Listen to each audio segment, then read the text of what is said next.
하나님 정말 감사합니다.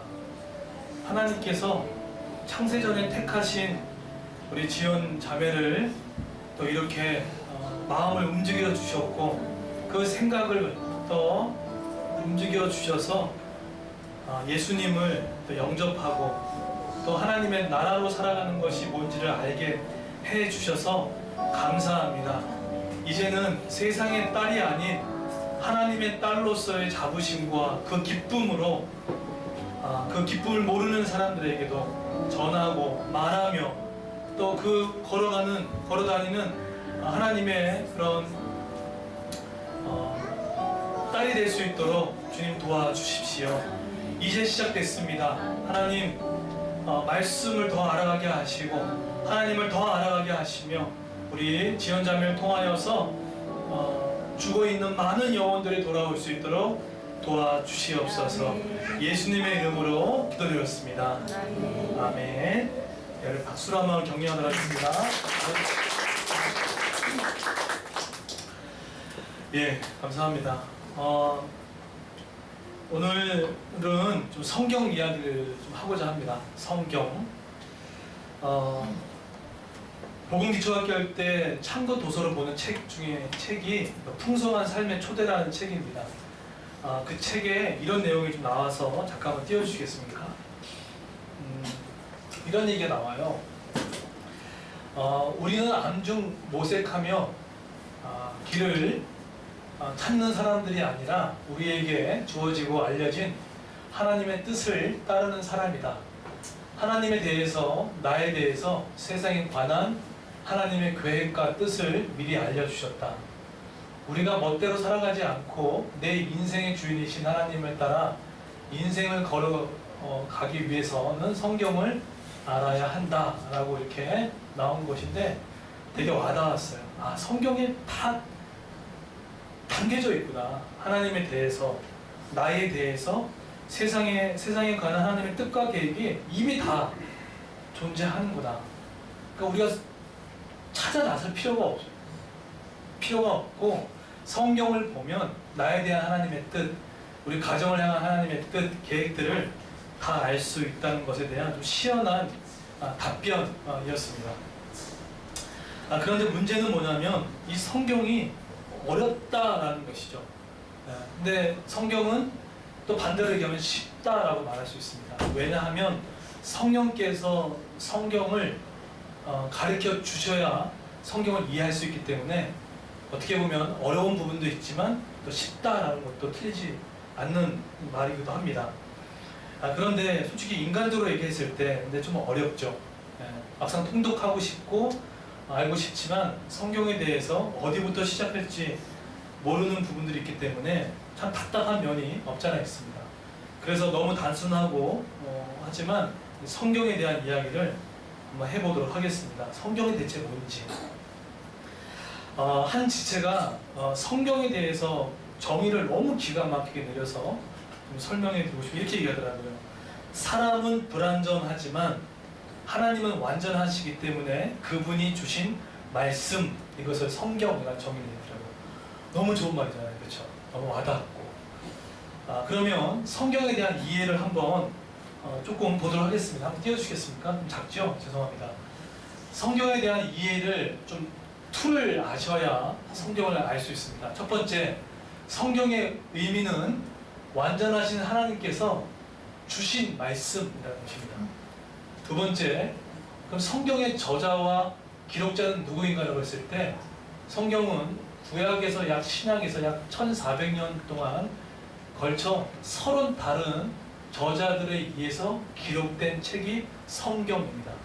그런데 여기서 중요한 사항은 원저자는 성령이라고 합니다. 때문에 인간이 썼지만 성령께서 쓰신 책이라는 것이겠죠. 세 번째로 성경의 전달 과정에 의하면 주로 어떤 언어를 사용했냐면 히브리어, 그 다음에 아람어, 그 다음에 헬라어로 되어 있습니다.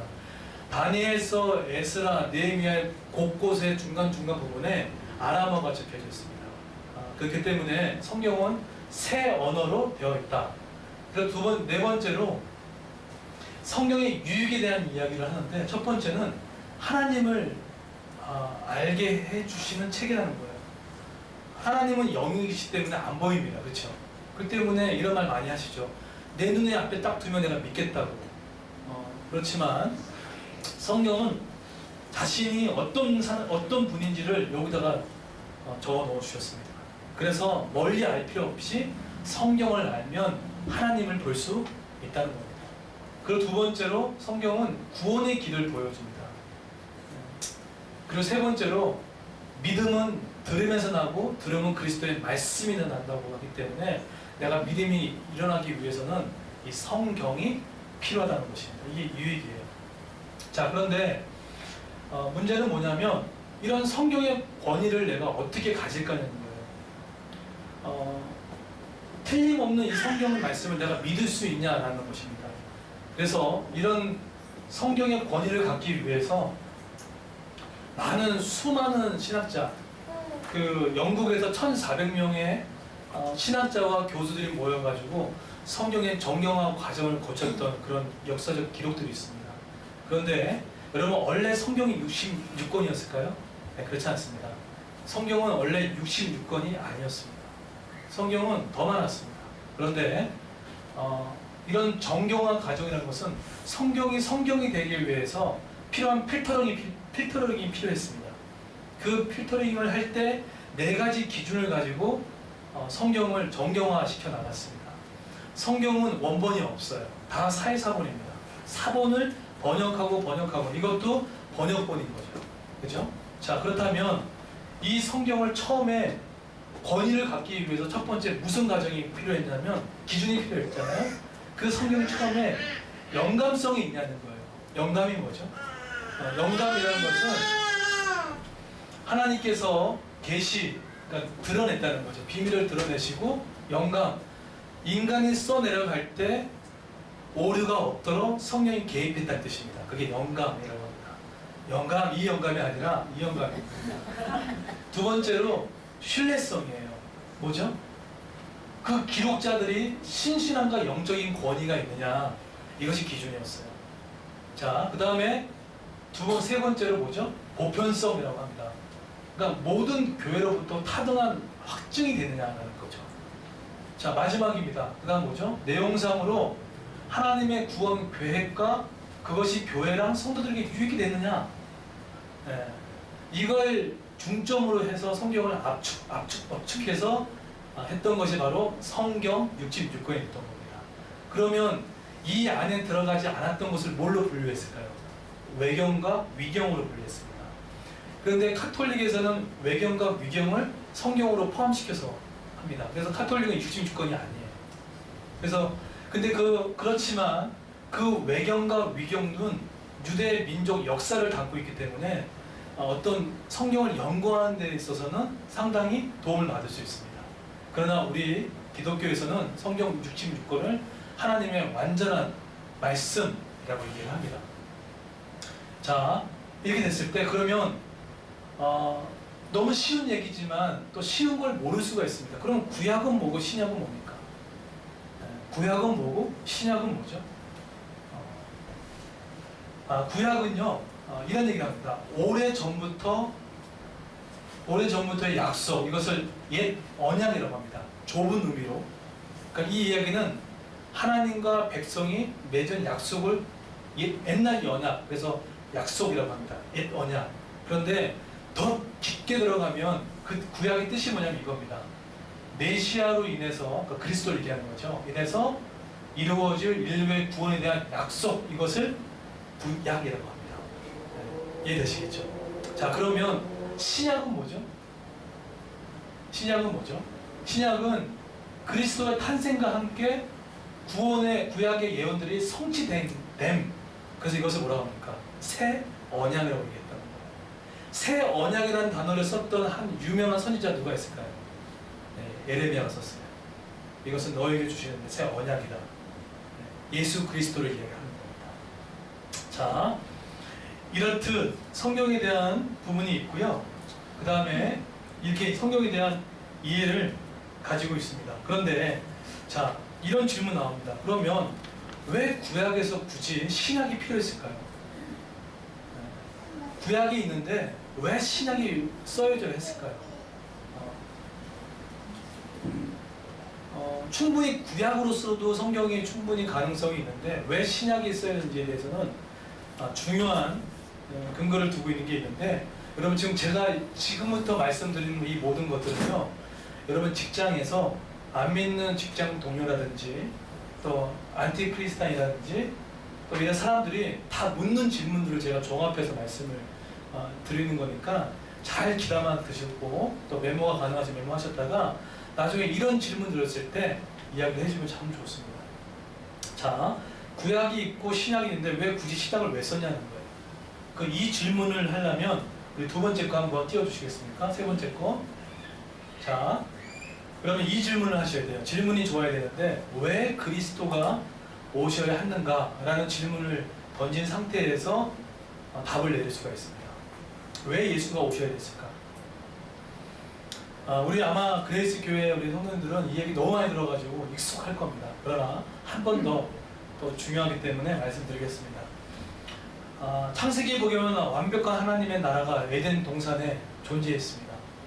존재한 하나님의 나라 에덴 동산 안에 하나님의 주권과 땅과 백성이 어울려 있어서 이것을 완벽한 하나님의 나라라고 했습니다. 완전한 나라였습니다. 샬롬이 임했었던 거예요.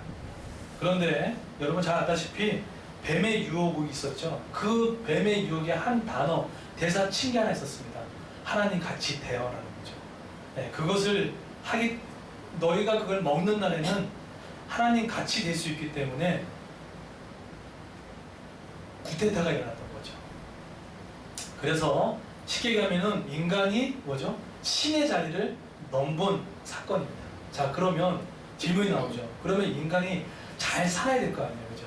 인간이 자기가 주장대로 했다 그러면은 잘 살아야 될 건데, 인간이 어떻게 됐는지가 로마서에서 너무 정확하게 구체적으로 설명해 줍니다. 여러분 생각보다 구약 있잖아요. 여러분 만약에 레위기가 어려우면 레위기를 이해할 수 있는 방법을 알려드릴까요? 히브리서 4장 5장부터 나머지 끝장까지 읽으면 레위기의 히브리 제사적법을 보면 이 레위기가 조금 더 구체화됩니다.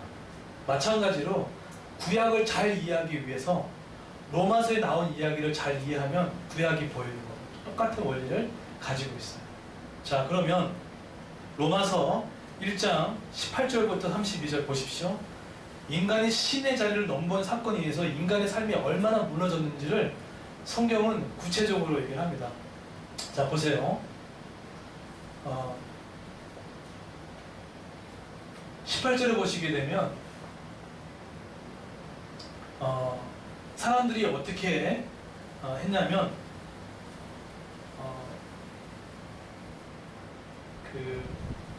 처음에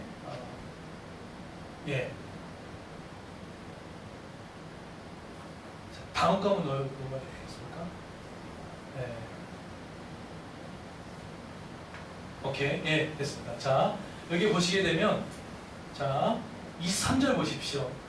23절 보시게 되면, 저 말이 결국은 아담이 했던 거 똑같은 거예요. 자, 23절 보십시오.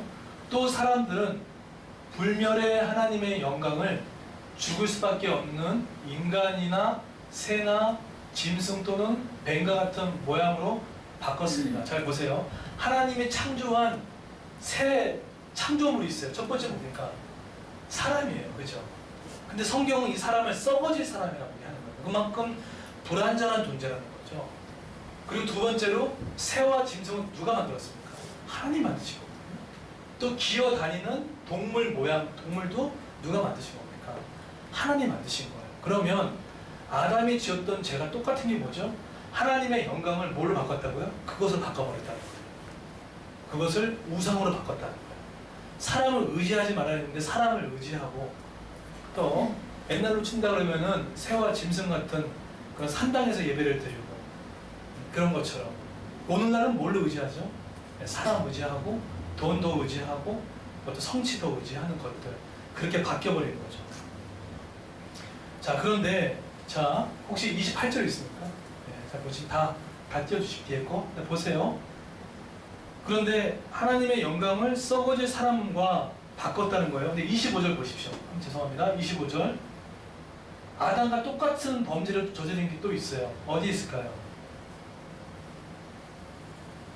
25절을 보시게 되면 아담이 했던 것을 똑같이 짓고 있어요. 신약에서도 뭐라고 하죠? 하나님의 진리를 거짓 것으로 바꾸어 피조물을 뭘로 바꿨다고요? 조물주보다 더 경배했다는 거예요. 창조주 하나님보다 피조물을 더 경배했다는 거예요. 자, 그 다음에 띄워주시겠습니까? 28절 보십시오. 28절에 아담과 똑같이 했던 겁니다. 뭐 있죠? 한번 찾아보시겠습니까? 28절 뭐라고 써있습니까? 그들이 하나님을 마음에 하나님 두기를 싫어하며. 에덴 동산에 있었던 하나님 같이 되어 라고 했던 것과 로마에서 말하고 있는 이 세 구절이 동일한 이야기를 하고 있는 거예요. 그러면 자 보십시오. 내가 하나님의 마음을 두기 싫어하고 예배와 말씀과 기도도 없이 찬양도 없이 살아가는 그걸 얘기하는 부분들인데, 그랬을 때 잘 살아야 될 거 아니에요. 내가 스스로 내가 원하는 대로 사는데. 근데 성경은 아주 구체적으로 26절 32절 보시겠습니까? 우리의 현실을 아주 구체적으로 디테일하게 설명을 합니다. 자 보세요. 그 뒤로 어떻게 되는지 보십시오. 아니 그랬더니 하나님이 떠나고 나니까 어떤 일이 생겼죠? 26절에 하나님의 사람들은 부끄러운 욕망의 노예로 살게 내버려 두었고, 여자들은 남자들과 자연스러운 성관계, 남자와 여자가 한 몸이 만나서 결혼하는 게 창조 질서입니다. 그런데 하나님을 떠난 하나님의 사람들이 어떻게 합니까? 누가 성관계를 맺습니까? 여자가 여자끼리 성관계를 맺는 거예요. 동성을 말하는 겁니다. 그 다음에 보십시오. 27절 보십시오. 이와 똑같이 남자들도 여자들과 행하는 자연스러운 성관계, 남녀가 만나서 육체적인 거, 영적인 결합을 통해 가정이 만들어지는데, 하나님을 떠나고 나니까 어떻게 되죠? 남자들까지 정력에 붙어서 남자와 남자끼리 부끄러운 짓을 하고 있다는 거예요. 그리고 보십시오. 이런 동성애적인 부분도 있고, 보십시오. 28절 보십시오. 그 다음에 어떻게 일어나는지 보십시오. 다 됐나요? 그 다음에 하나님을 떠났으면 괜찮은데 그 다음부터 어떤 일이 생겼습니까? 네, 보세요. 하나님을 떠난 사람들의 모습이에요. 근데 하나님을 떠난 사람들의 모습이 담겨져 있지만 여기 안에는 지금 내가 하나님과의 관계가 멀어진 사람도 이 구절에 들어있는지 없는지를 보시면 알 것 같아요. 여러분, 우리가 하나님과의 관계 있지 않습니까? 친밀함이 사라지면 이런 현상이 나타납니다. 보세요. 뭐가 나타나죠? 불의가 나타나는 거예요. 불의, 그 다음에 추악하고 탐욕이 있고 악의가 가득하고 시기가 있고 살인이 있고 분쟁이 있고 또 사기가 있고 악독이 가득하고 수근세고 뒷담한다는 거예요. 중상모략이 있고. 오늘 하나님과의 교제가 떠나버리면 이런 결과를 나타낼 수밖에 없다라고 얘기하는 거예요. 그래서 로마서 3장에 보시겠습니까? 하나님은 우리 인간에 대해서 소망을 두지 않았어요. 인간의 영적 파산 상태를 선언해버립니다. 3장 보십시오. 로마서 3장 10절 보십시오. 이게 우리의 인간의 성적표입니다. 하나님을 떠난 인간의 성적표예요. 단 1%도 가능성이 없는 존재가 우리였습니다. 뭐라고 하죠? 10절? 밑에 거 한번 읽어볼까요? 시작! 네, 하나도 없다는 거예요. 한 명도 없다는 거예요. 두 번째, 11절 읽겠습니다. 시작! 네. 그 다음에 여기 있진 않지만 23절에 모든 사람이 죄를 범하였음에 하나님의 영광에 이르지 못했다라고 해요. 그러니까 우리는 여러분 빚을 지어봤습니까? 빚을 지은 분들이 나중에 그 빚이 해결되지 않으면 맨 끝에 집을 유예 선포를 그냥 포기해버린 게 뭐라고 합니까? 파산 신청하는 거거든요. 결국 인간은 어떠한 소망도 희망이 없는 영적인 파산 상태에 놓여있는 사람이 바로 우리의 모습이었다는 거예요. 그랬을 때 에베소서에 보게 되면 기독론과 구원론과 성령의 가장 완벽한 교류를 가지고 있는 에베소서 2장 한번 띄워주십시오. 이 부분을 아주 구체적으로 설명합니다. 우리가 어떤 존재인지. 자 보세요. 자 여기 밑에 있는 거 한번 연달아 읽겠습니다. 시작. 너희들을 살리셨도다. 때에 너희는 그 가운데서 행하여 이 세상 풍조를 따르고 공중의 권세 잡은 자를 따랐으니 곧 지금 불순종의 아들들 가운데서 역사하는 영이라. 예, 1절에 보면은 그는 뭐죠? 허물과 죄로 어떤 상태에 있었습니까? 죽었던 존재예요. 죽여진 존재가 아니라 이미 죽었던 존재입니다.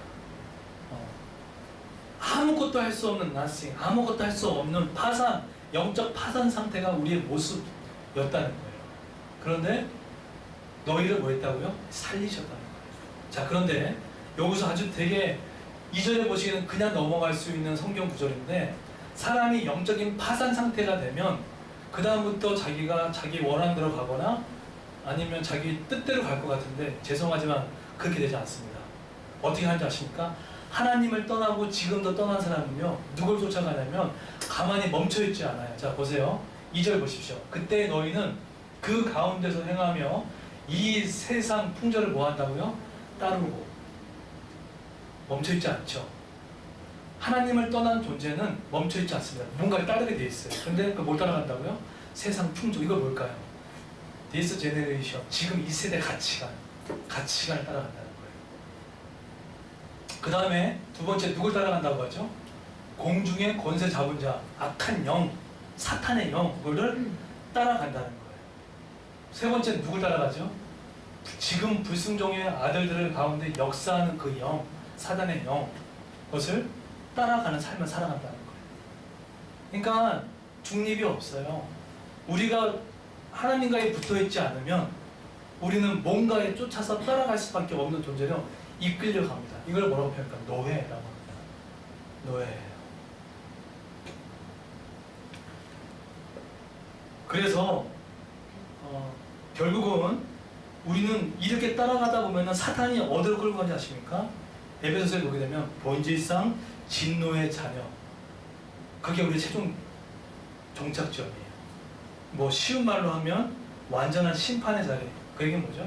완전히 천국 또는 지옥으로 갈 수밖에 없는 존재인 겁니다. 이것이 바로 우리가 지금까지 구원받기 이전의 우리의 삶이었던 거예요. 아까 우리 간증했던 지연 자매의 삶은 지금까지 열거했던 이 상태까지 왔던 거예요. 근데 그걸 느끼지 못했던 거죠. 그런데 하나님께서 사랑하셔가지고 부르셨고, 저와 또 우리 교회를 통해서 부르셨기에 이제 시작된 거죠. 이것을 에베소서 우리 2장 4절 한번 띄워주시겠습니까? 자, 와닿은 것 같지만 와닿지 않는 얘기를 하세요. 4절 보십시오. 한번 읽어볼까요? 시작. 우리는 인정하신 하나님이 우리를 사랑하신 그 큰 사랑을 인하여. 네, 우리를 사랑하신 그 큰 사랑, 그게 뭘까요? 한번 영상 보겠습니다. 대체 영적인 파산 상태에 놓여있는 우리를 위해서 그 큰 사랑을 뭘로 보여주는지 어떠한 의사가 의학적으로 예수님의 십자가를 분석해 놓은 영상입니다. 상당히 긴 영상일 수도 있는데 5분으로 이제 압축된 영상인데 잠깐 보도록 하겠습니다. 의학적으로 어떻게 예수님의 십자가를 또 이제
에베소서 2장 4절에 긍휼이 풍성하신 하나님이 우리를 사랑하시 그 큰 사랑을 인하여는 단순히 암송을 하고 낄낄 웃을 수만 있는 한 구절이 아닙니다.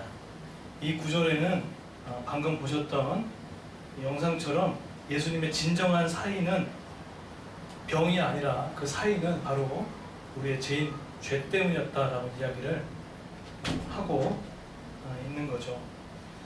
사실 2000년 전, 수년 전에 이사야 53장에 이것을 예언해 놓으셨습니다. 한번 띄워주시겠습니까?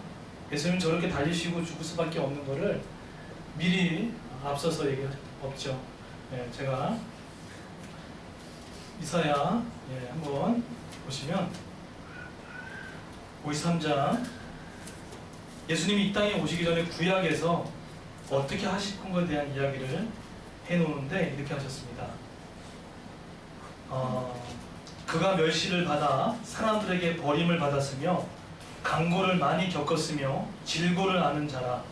마치 사람들이 그에게 얼굴을 가린 것 같이 멸시를 당하였고 우리도 그를 위하여 여기지 아니하였다. 그는 실로 우리의 질고를 지고 우리의 슬픔을 당하였거늘 우리는 생각하기를 그는 징벌을 받아 하나님께 맞으며 고난을 당하였다 하노라. 그 다음이 중요합니다. 그가 찔림은 우리의 허물 때문이요 그가 상함은 우리의 죄악 때문이라. 그가 징계를 맞음으로 우리는 평화를 누리고 그가 채찍에 맞음으로 우리는 나음을 받았도다. 예수님이 이 땅에 오시기 전에 미리 예언됐던 하나님의 말씀을 이 땅에 오신 예수 그리스도께서 친히 성취해 나간 것을 바로 성경 것에 기록되어져 있습니다. 그래서 성경을 보면 열왕제국에 가서도 모세의 율법, 선지자의 글과 시편 날을 가리켜 이같이 그리스도가 간을 받고 제3일에 죽은 자 가운데 살아날 것과 또 그의 이름으로 제사함을 받게 하는 회개가 예루살렘에서 시작하여 모든 족속에게 전파될 것을 기록되었으니 너희는 이 모든 일의 증인이라 라는 이야기를 성경에 기록됩니다. 모세의 율법, 선지자 모든 것을 예수를 가리키고 있다고 이야기를 합니다. 그것이 바로 여러분 들고 있는 책, 바로 성경인 거죠. 한 선교사님의 이야기를 하고 마치도록 하겠습니다. 얼마 전에 집에서 있는데 CTS를 보는데 요즘 많이 보고 있습니다. 말레이시아에서 선교를 하시는 분이십니다. 파송받은 지 22년 되신 분이십니다. TV에 나왔으면 저처럼 양복을 깨끗하게 입고 할 것 같은데 이분은 깎지 않은 덥수룩한 수영과 그리고 다 늘어난 러닝 셔츠를 입고 양복 바지와 구겨치는 운동화를 신고 있는 그런 선교사님이었습니다. 이 선교사님은 말레이시아 선교사님이었습니다. 하루에 3시간의 카누를 타고 산에 오지에 올라가서 거기 있는 마을을 전도하는 선교사님입니다. 근데 이 선교사님은 얘기할 때 이렇게 얘기하시더라고요. 지금도 오지에 가게 되면 직접 복음을 전할 수 없다고 얘기를 합니다. 복음을 전하려면 그 마을의 추장한테 허락을 받으면 전할 수 있다고 얘기합니다. 그래서 그 추장한테 허락받고 나서 되어지면 마을의 60에서 70%가 죽게 돌아오는 일이 있다고 얘기를 합니다. 그래서 이 허름한 또 아주 남루한 이 선교사님은 그때 들어가서 예수 또한이라고 얘기하면서 예수님을 얘기를 하고 별 어떤 구체적인 그런 얘기 하지도 않아요. 예수님 너를 돌아가셨고 부활하셨고 예수를 믿으면 하나님의 자녀가 됩니다 라는 이 단순한 진리를 그 아이들한테 기도해주고 병든 지체들 놓고 기도했을 때 영접하고 그 자리에서 뚜렷한 세례 장소가 없어서 냇가에 가가지고 세례를 주는 일들을 통하여서 하는 그 선교사입니다. 말레이시아 오지에 있는 그 친구들은 도시에 나오기까지가 너무 어려워서 엄마들이 부모님들이 사춘기를 결혼을 시킨다고 얘기를 합니다. 그래서 웬만하면 도시에 안 나가게끔 만든다고 이야기를 하는 거예요. 그래서 아이들에게는 꿈과 희망이 없습니다. 근데 그 선교사님이 들어가서 그렇듯 아이들한테 복음을 전하고 꿈과 희망을 사는 아이들을 본인도 힘들지만 자신의 센터로 데려온다고 합니다. 교회에 있죠.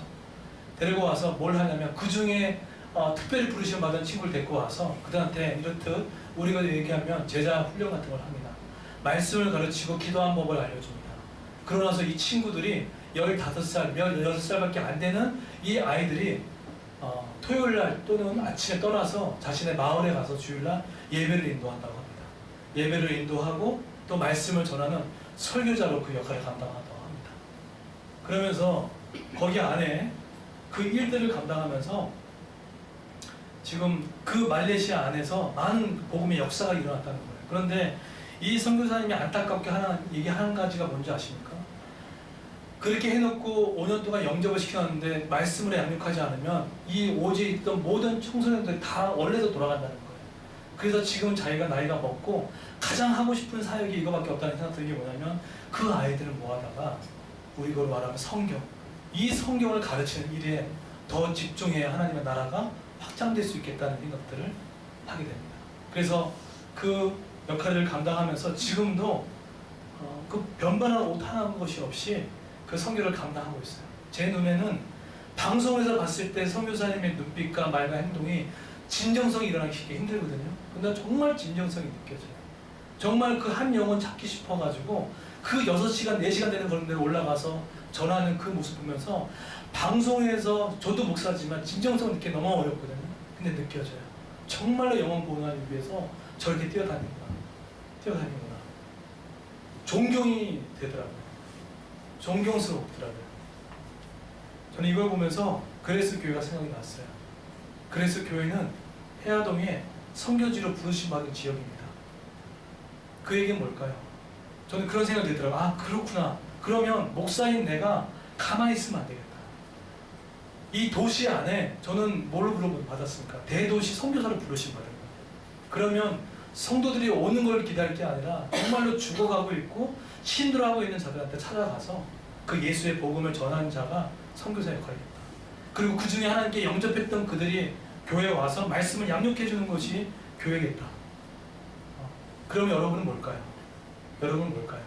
여러분도 어떻게 보면은 떠나있던 여러분도 하나님께서 불러 모아 주셨고 여기서 말씀으로 성경으로 잘 양육되어 가지고 여러분의 일터 안에서 가정 안에서 영적 선교사로서 사명을 살아가면서 이 모든 일에 증인되는 삶을 살아가는 것, 이것이 바로 성경이 우리에게 주신 목적이고 성경 공부를 하는 이유와 존재의 이유라는 사실입니다.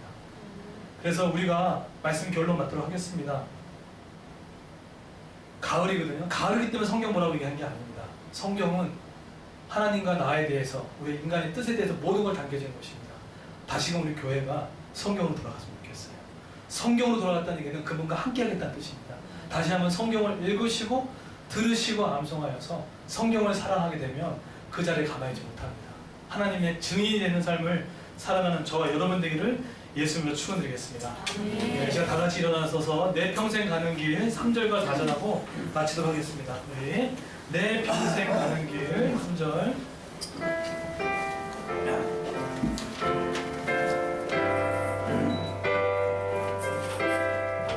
내 지은 죄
통해서 같이 기도하고 마치도록 하겠습니다. 첫 번째입니다. 이 성경 심히 사랑합니다. 구약의 메시아를 통하여서 인류의 구원과 우리의 구원을 예배하신 그 구약의 말씀과 이 땅에 그리스도의 탄생과 또 모든 구약의 말씀을 예언을 성취한 이 성경 우리가 사랑하기를 원합니다. 우리가 함께하기를 원합니다. 그리고 기도해 주시고, 두 번째로 그 이름으로 제사함을 얻게 하는 그 기록된 이 말씀을 갖고 이 모든 일의 증인이 되는 그런 교회가 될 수 있게 되는, 우리 자신이 될 수 있게 달라고 놓고 같이 한번 기도해 주시고, 세 번째로 하나님이 우리의 구원의 길을 열어주셨는데 이 구원의 길을 오지 못하는 영혼들을 이름을 불러가면서 다 같이 한번 기도하고 우리 마치도록 하겠습니다.